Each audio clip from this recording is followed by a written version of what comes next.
Welcome back. Today we will explore the life story of the American cowboy, Gary Cooper. After enduring several surgeries due to a health scare, Gary Cooper finally felt a sense of relief. Yet, unbeknownst to him, his wife was harboring a shocking secret.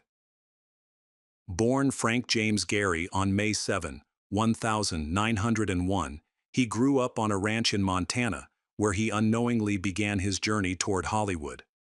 The ranch life equipped him with various skills, particularly horseback riding, which would later prove invaluable in his acting career. However, his mother, Alice, had different aspirations for her sons. She believed in a proper education, so she sent them across the ocean to England. Gary, with his adventurous spirit, found the school stifling. By 1912, he had enough of studying English, French, and Latin, and returned home. Unfortunately, tragedy struck when he was just 15. A serious car accident left him with a severely injured hip. His doctor, giving him the worst advice possible, recommended horseback riding for recovery. While this certainly didn't help his hip, it did shape his iconic walk, characterized by a tilted riding style and a stiff gait that audiences would come to love. Before he became one of Hollywood's leading men, Gary had dreams of being an artist. As a teenager, he was passionate about painting and even sold his cartoons to newspapers after dropping out of college. However, upon moving to Los Angeles, two friends from Montana introduced him to the world of film, where he worked as an extra and stuntman. Among these new acquaintances was rodeo champion J. Slim Talbot, who would become Gary's most loyal stuntman and his gateway into a brighter future. Talbot connected him with a casting director, setting the stage for Gary's rise to fame. By 1925, Gary had transitioned into stunt work in silent films, but he wasn't satisfied. The stunt industry had a dark side, often leading to dangerous situations for both horses and riders. Describing the work as tough and cruel, Gary was eager to leave that behind. He devised a plan to shift his focus to acting. He not only paid for a screen test, but also enlisted the help of an agent named Nan Collins. Recognizing that there were other actors named Frank Gary, she proposed a change. She suggested the name Gary, inspired by her hometown, and it turned out to be a brilliant choice, one that Gary himself loved. As Gary Cooper made his way up the Hollywood ladder, he had no clue just how successful he would become. In 1926, he landed his first major hit with The Winning of Barbara Worth, which earned him rave reviews and marked him as a vibrant new talent. This breakthrough performance secured the long-awaited contract he had hoped for, and Paramount Pictures eagerly brought him on board. One of the pivotal figures in his rise was the stunning Clara Bow. Thanks to her influence, he snagged a role in the highly anticipated 1927 film Children of Divorce, but their connection ran deeper than just professional, and a romance was blossoming. Gary, known for his charm, found it hard to resist Clara's allure. However, only one of them successfully transitioned from silent films to talkies. While Clara's it-girl status played a significant role in Gary's early success, he adeptly navigated the shift to sound films, whereas Clara struggled with her thick Brooklyn accent and ultimately fell by the wayside. Their whirlwind romance fizzled out, and Gary quickly moved on to dominate Hollywood. In 1929, while filming The Wolf Song, he embarked on one of his most tumultuous affairs with the passionate Mexican actress Lupe Vélez. Their relationship was fiery and often led to explosive arguments, which the tabloids lapped up. In one particularly memorable altercation, Lupe grabbed a knife and chased Gary, her anger escalating to the point where she accidentally cut him, necessitating stitches. This was just the beginning of a volatile relationship marked by drama. Gary didn't limit himself to Velez, he also engaged with Hollywood legends like Marlene Dietrich and Carole Lombard. After 3 exhausting years, Gary realized that Lupe didn't fit into his life, especially since his mother disapproved of her. When they finally parted ways, Gary was worn out, yet Lupe wasn't one to let go easily. Having a history of violence, she made one last dramatic move. Just as Gary was about to board a train in Los Angeles, Lupe confronted him. Instead of a tearful farewell, she allegedly hurled insults at him, brandished a gun, and fired. Fortunately, she missed, and in the chaos, Gary ducked into a train car to escape. Reflecting on their tumultuous relationship, Gary later explained that Lupe's magnetic personality was hard to resist. He described her as someone who was full of energy and unpredictability, recalling how she would throw things on set if she felt it would make a point. Yet she firmly rejected being labeled as wild, insisting that she was simply being herself.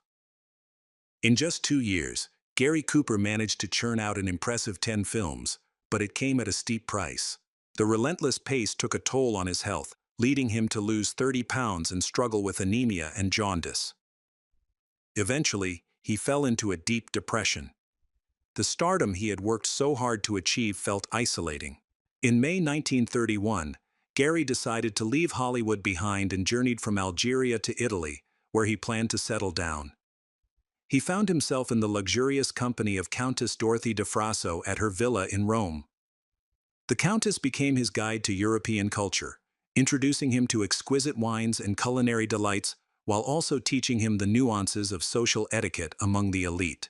Yet, Gary's Italian adventure wasn't solely about upscale gatherings and art appreciation. He and Dorothy ventured to East Africa, where they explored Mount Kenya. On a hunting safari that lasted 10 weeks, Gary bagged over 60 animals, including 2 lions, antelopes, and a rhinoceros. However, the most thrilling part of this journey unfolded behind closed doors. The Countess, who was married, became more than just a friend. She and Gary embarked on a passionate affair.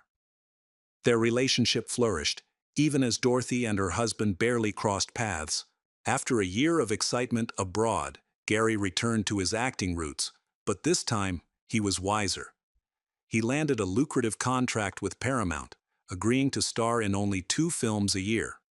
He gained creative control over scripts and direction, along with a handsome salary of $4,000 a week. With this new arrangement, Gary found his footing once again.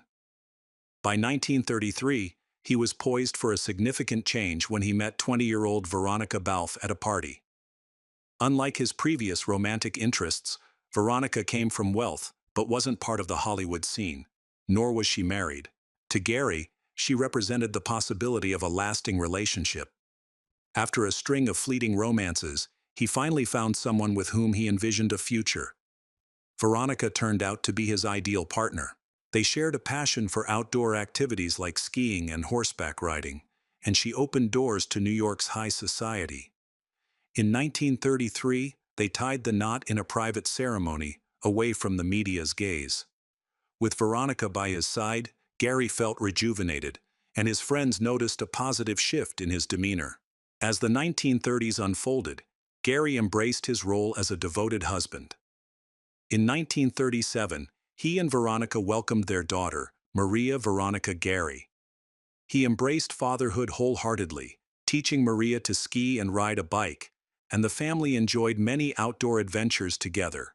While his personal life flourished, Gary was about to make a significant misstep in his professional journey.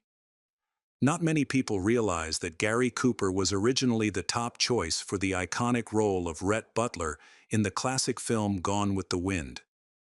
He certainly had the rugged charm and sophistication needed for the character, but when the offer came, his reaction was unexpected. Gary flat out refused the role, convinced that the film would be a colossal failure. He even remarked that he was relieved it would be Clark Gable, not him, who would face the fallout from what he predicted would be the biggest flop in Hollywood history. History proved him wrong, as Gone with the Wind went on to win the Academy Award for Best Picture, leaving Gary to ponder what could have been. Yet fate had other plans for him, leading to a significant scandal in his life. Gary's marriage to Veronica seemed stable until an infamous actress entered the picture. When Ingrid Bergman took over the lead role in the 1942 film For Whom the Bell Tolls, Gary was on board.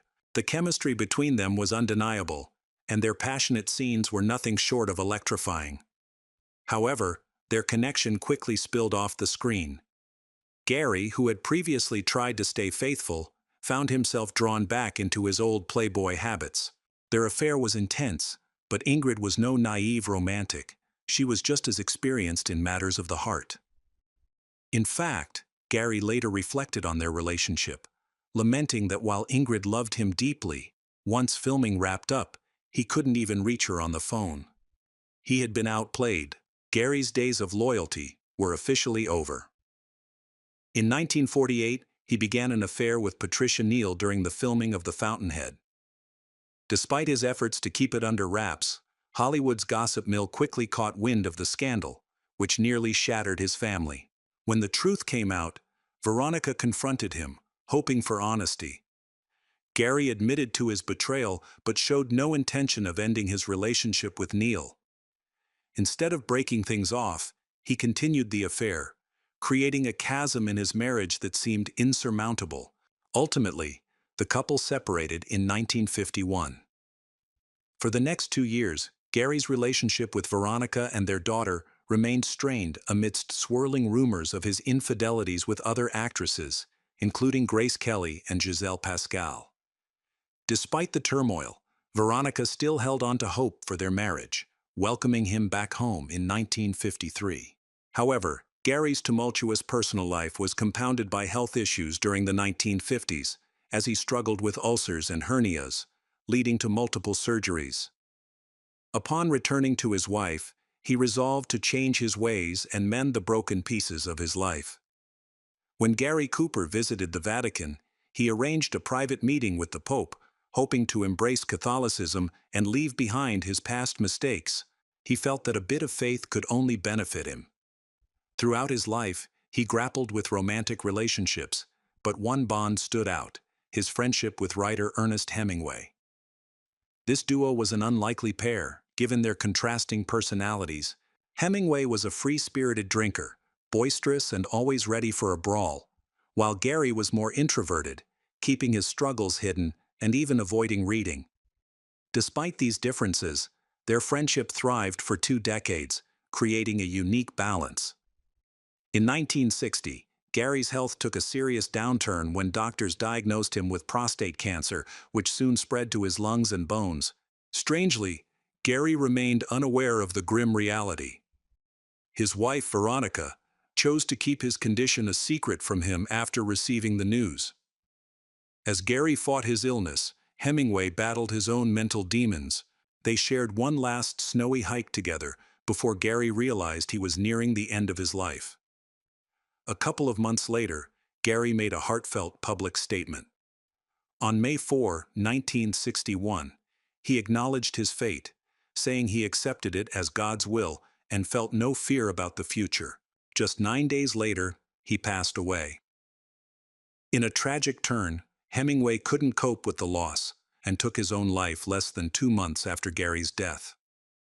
What aspect of Gary Cooper's life intrigued you the most?